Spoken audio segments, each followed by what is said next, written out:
This House believes that prisons should be abolished. I define prisons as a physical facility where individuals who are convicted of committing a crime are held for the duration of their sentence. The U.S. is home to 25% of total prisoners in the world, despite having only 5% of the world's population, so I will use the country as the basis for my constructive. I'll address the two major points of contention and their impacts.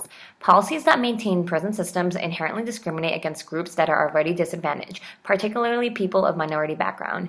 The majority of inmates in American prisons consist of individuals that are Black and Hispanic.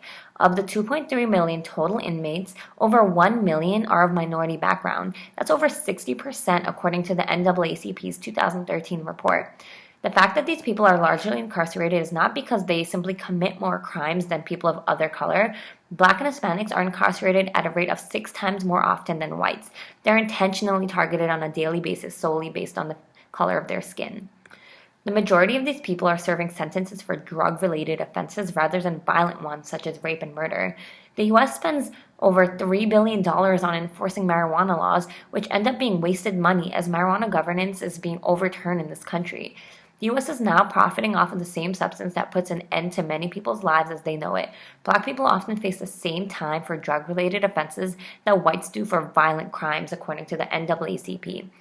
An example of a law that targets and reinforces racism is New York City's stop and frisk policy. In 2012, the ACLU reported that police stopped individuals by a record number of 532,911 times. 90% of these people were innocent, and of these people that were stopped, 85% were Black and Hispanic.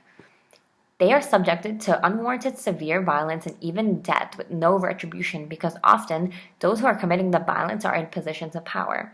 In recent news, the names Michael Brown, Eric Garner, Walter Scott, and Freddie Gray have sparked national outrage because of the amount of violence that these Black men are subjected to before imprisonment without being armed. This is an indication of the racism that is inherent in law before even being imprisoned. The constant degradation of this large body of people leads to negative social impacts. This is the reason for the perpetuation of their declining economic status, lack of access to education and resources to lawyers and the like. For instance, taking away fathers from their families leaves the family at a disadvantage because families that contain a convicted felon are often cut off from receiving any sort of governmental aid.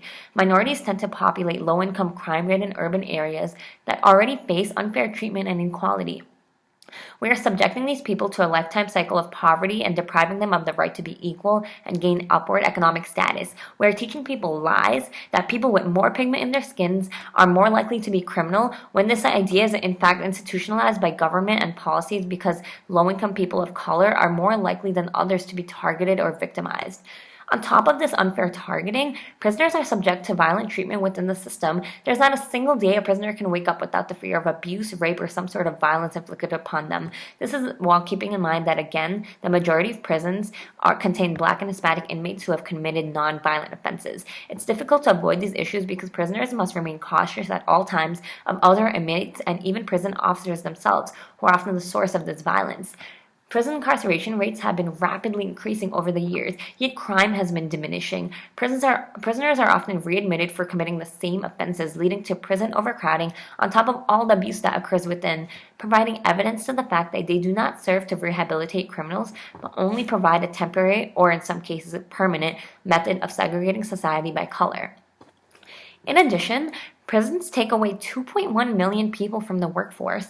The U.S. faces over $18 trillion in debt. Much of this is due to its failing war on drugs, as well as the $16 billion it spends on maintaining prisons and prisoners every single year.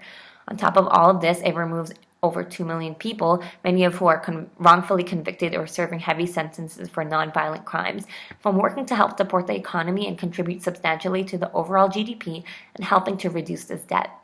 My resolution to prison abolishment is to tackle the problem that it faces head-on, which will serve to address the impacts so that they will no longer occur in the future, while simultaneously phasing out the ineffective and racist prison systems. First, we must reform policies that target minorities and implement non-biased laws that don't target any specific group or people of a certain economic or ethnic background to make sure that real criminals are punished, while funneling money into education and reform initiatives that prevent such crimes altogether.